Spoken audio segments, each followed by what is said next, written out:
I, 28 never imagined I would be in this situation, but here I am. Let me give you some background about my family so you can understand why this hurts so much. I have an older brother Eddie, 32 who has always been my parents' favorite child. Growing up, everything revolved around Eddie, his achievements, his problems, his needs. He was outgoing, played sports, and had lots of friends while I was more reserved and focused on academics. Our parents never tried to hide their favoritism. If we both had events on the same day, they would always go to Eddie's. When I got straight A's, they barely acknowledged it, but if Eddie managed to get a C instead of failing, there would be a celebration dinner. Every Christmas, his pile of presents was always bigger. Every birthday, his parties were extravagant while mine were just small family gatherings. I learned to accept this dynamic early on and focused on building my own life. After college, I got a good job in finance and worked hard to become financially independent. Eddie, on the other hand, jumped from job to job, never staying anywhere longer than a few months. Our parents always made excuses for him. The jobs weren't challenging enough, his bosses were unfair, he was too creative for corporate life. Meanwhile, they criticized my boring career choice even though I was the one with a stable income and savings. 5 years ago, I met Sarah, 27 at work. She had just joined our company as a marketing coordinator, and we hit it off immediately. She was smart, funny, and understood my passion for financial planning and investing. After a few months of being friends, we started dating. Everything felt perfect, we had the same values, similar goals, and complemented each other perfectly. A year later, we moved in together, and last year, I proposed. Sarah got along well with my family initially, but things changed after we got engaged. Eddie started acting weird around her, making inappropriate jokes and commenting about how she was wasted on me. He would show up at our apartment unannounced when I was at work, claiming he was just in the neighborhood.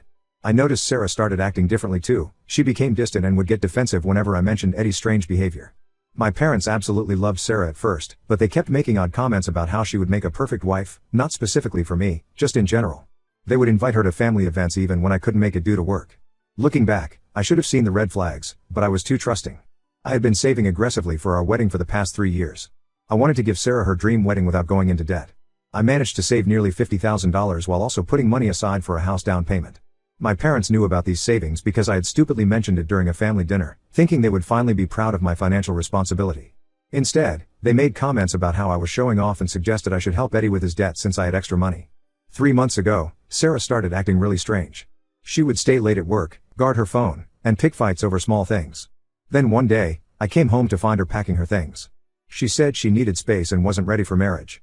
She handed back the engagement ring and moved out that same night. She blocked me on all social media and changed her number.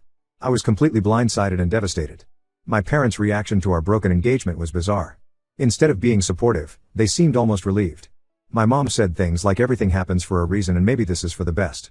Eddie started coming around more often, acting like he was trying to cheer me up, but something felt off about his behavior. Last week, my parents called me saying they needed to have an important family meeting. When I arrived at their house, Eddie and Sarah were there, holding hands.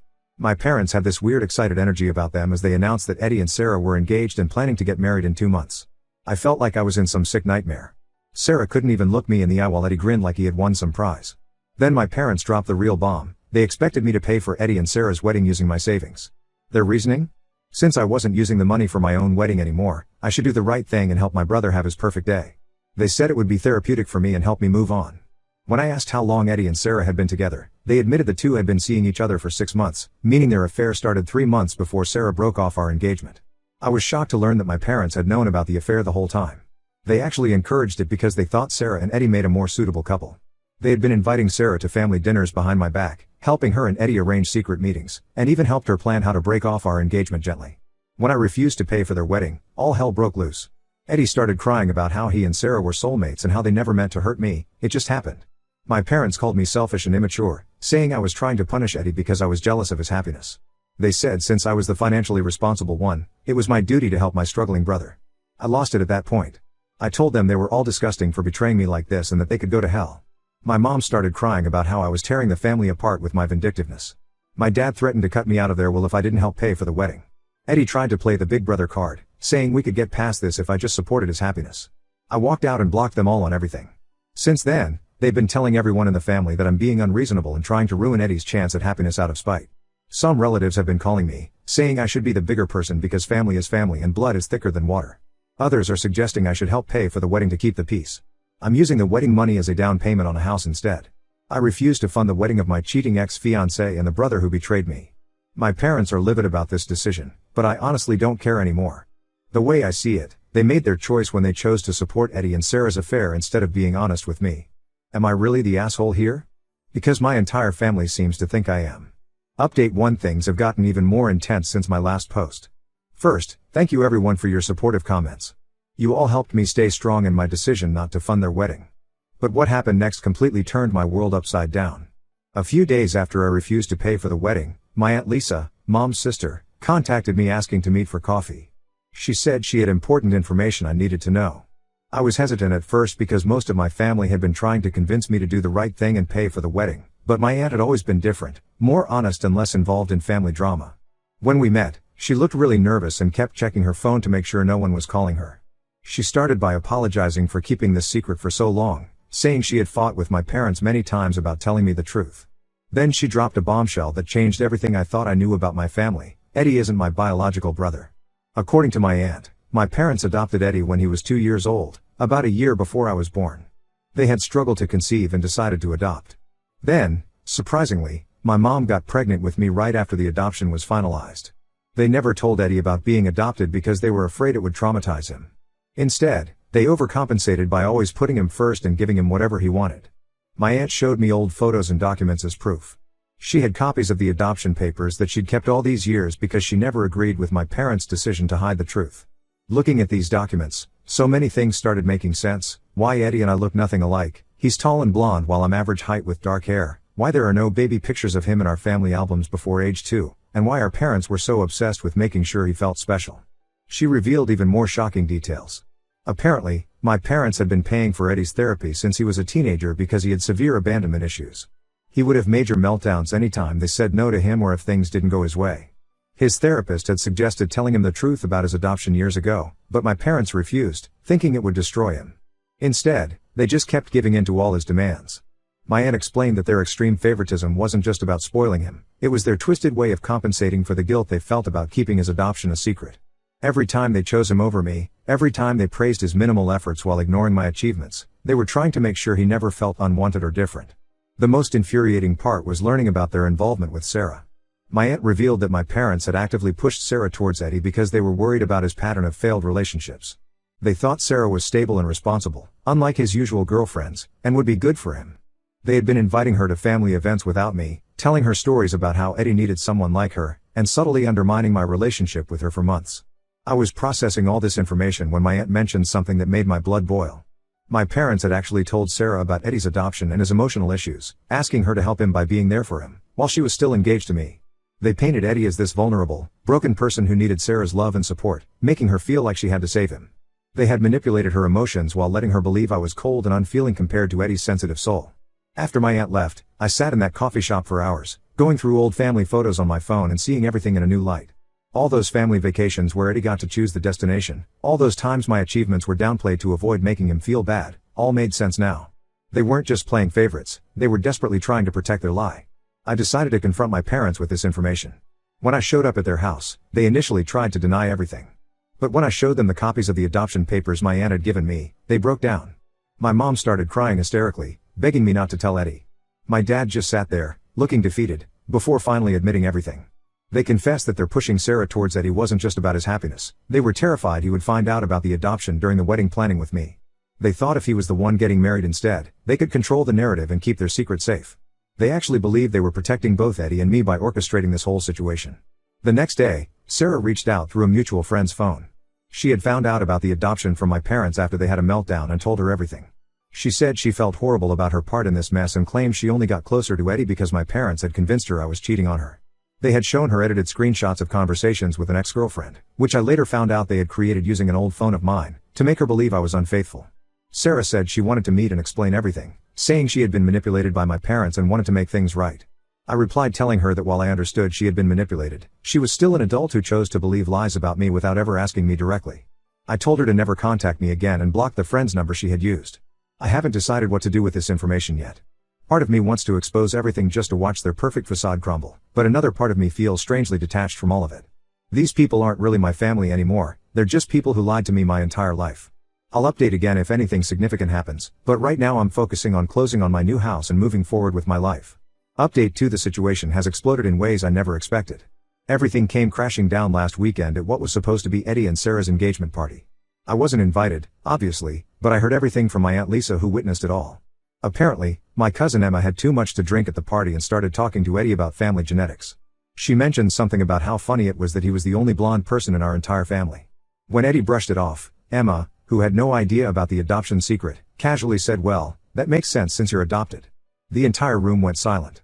Eddie looked at our parents, expecting them to deny it, but their faces said everything. He started demanding answers right there in front of all the guests.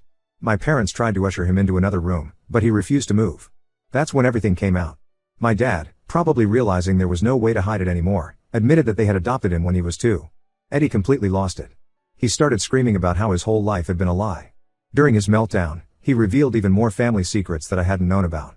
It turns out my parents hadn't just been paying for his therapy, they had been financially supporting him entirely. They had been paying his rent for his luxury apartment that he claimed he could afford with his successful business. They had been covering his credit card bills, car payments, and even his gambling debts. My dad admitted they had taken out a second mortgage on their house last year to pay off $200,000 that Eddie had lost at underground poker games. All this time they had been telling me I needed to learn financial independence and refused to help me with college because it would build character. I had worked part-time jobs throughout college and taken out student loans while they were secretly paying for Eddie's lavish lifestyle. Sarah, who was at the party, looked shocked by these revelations. According to my aunt, she had no idea about Eddie's gambling problems or that he was essentially living off our parents. She thought he was a successful business owner who had built everything himself. When Eddie started raging about how everyone had lied to him, he let slip that he had only pursued Sarah because our parents had convinced him that having a stable partner would help his image and make it easier for them to keep supporting him. Eddie ended up trashing the entire party venue. He flipped tables, broke the expensive china our mom had brought for the party, and threw the engagement cake at the wall. When my parents tried to calm him down, he shoved past them and stormed out. He took my dad's car keys on his way out and disappeared. For 3 days, nobody knew where he was. Our parents filed a missing person report, but the police found his phone dumped in a trash can at a gas station. During those 3 days, my parents discovered that Eddie had maxed out all their credit cards. He had withdrawn cash advances and made large purchases at various casinos. They're now over $100,000 in additional debt. Eddie finally surfaced yesterday. He didn't come home. Instead, he sent a group text to the family announcing he was calling off the wedding because he needed to find himself and deal with his trauma. He blamed our parents for ruining his life by lying to him, blamed Sarah for not being understanding enough about his emotional journey, and somehow even blamed me for not telling him about the adoption, even though I had only found out recently myself. Sarah has been trying to contact me nonstop since the party. She keeps sending emails, since she's still blocked everywhere else, saying she had no idea about any of this and that she made a huge mistake choosing Eddie. She claims she realizes now that our parents had manipulated her and that she wants to explain everything. I haven't responded. The family is completely divided now. Some relatives, particularly on my mom's side, are actually blaming me for everything. They say if I had just kept quiet about the adoption and paid for the wedding like a good brother, none of this would have happened. Others, who have watched my parents favor Eddie our entire lives, are finally seeing the truth about their toxic behavior. My parents are in serious financial trouble. The bank is threatening to foreclose on their house because they've missed several mortgage payments while trying to deal with Eddie's latest gambling spree. They tried reaching out to me through my Aunt Lisa, hinting that since I had caused this situation by exposing family secrets, I should help them financially. I told my aunt to tell them they're dead to me. I'm hearing rumors that Eddie has been spotted at various casinos in Las Vegas, but I honestly don't care anymore. My parents made their choice years ago when they decided to prioritize their adopted son's feelings over having an honest relationship with either of their children. Now they can deal with the consequences. I'll update again if anything significant happens, but right now I'm focused on closing on my new house and moving forward with my life. Update 3. This will be my final update. A lot has happened in the past few months, and I think it's time to close this chapter of my life permanently. My parents lost their house last month. The bank finally foreclosed after they couldn't keep up with the payments. They tried everything to save it, even attempted to take out more loans, but their credit was destroyed from all the debt they took on for Eddie. When they realized they had no options left, they showed up at my new house unannounced, crying about how they had nowhere to go. They brought up how they had sacrificed everything for their children and said it was my duty as their son to help them in their time of need. I didn't even let them in. I spoke to them through my security camera system and told them to leave before I called the police. They spent 2 hours in their car in my driveway, probably thinking I would cave in, but I didn't. They finally left when I actually started dialing 911. They're now living with my mom's sister, not Aunt Lisa, their other sister who always enabled their behavior. Eddie eventually came back after running out of money in Las Vegas. He had lost another $80,000 at the casinos using credit cards he had taken out in our parents' names. Instead of showing any remorse, he went straight to our parents demanding more money.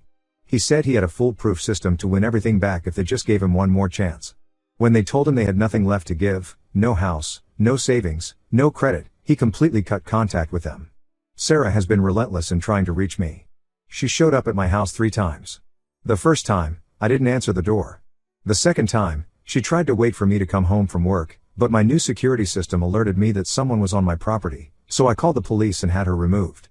The third time, she left a 10-page letter in my mailbox explaining how she had been manipulated by my parents and Eddie, and how she had realized I was the one all along. I threw it in the shredder without reading it. Some family members are still trying to guilt me into helping my parents. They keep saying things like they may have made mistakes, but they're still your parents and family should stick together in hard times. I blocked most of them except Aunt Lisa. She's been the only one who stood by me through all of this, and she's actually helped me process a lot of my childhood trauma. My relationship with Aunt Lisa has grown stronger. She introduced me to her friend's daughter Maria about a month ago. We've been taking things slow, but she's completely different from Sarah. She has her own successful career, comes from a healthy family background, and most importantly, she believes in direct communication instead of playing games. My parents still try to reach me through different numbers and emails. They've even started sending messages through my colleagues at work. Each time, they have a new story about how they've changed and realized their mistakes. Last week, they sent a group email to the entire family claiming they were going to therapy and wanted to heal the family bonds. I know it's just another manipulation tactic because they need money. Life is actually really good now. I got a major promotion at work, my new house is completely furnished, and I'm planning to start my own investment consulting business next year. Sometimes I think about how different things might have been if my parents had just been honest from the beginning, but then I remember that their lies helped me see their true nature. The family is shattered beyond repair, but I'm at peace with that. I've learned that sometimes the healthiest thing you can do is walk away from toxic people, even if they're family. I've built a new life without their drama, and I'm never looking back. I want to thank everyone who supported me through this journey. Your comments helped me stay strong when I doubted myself.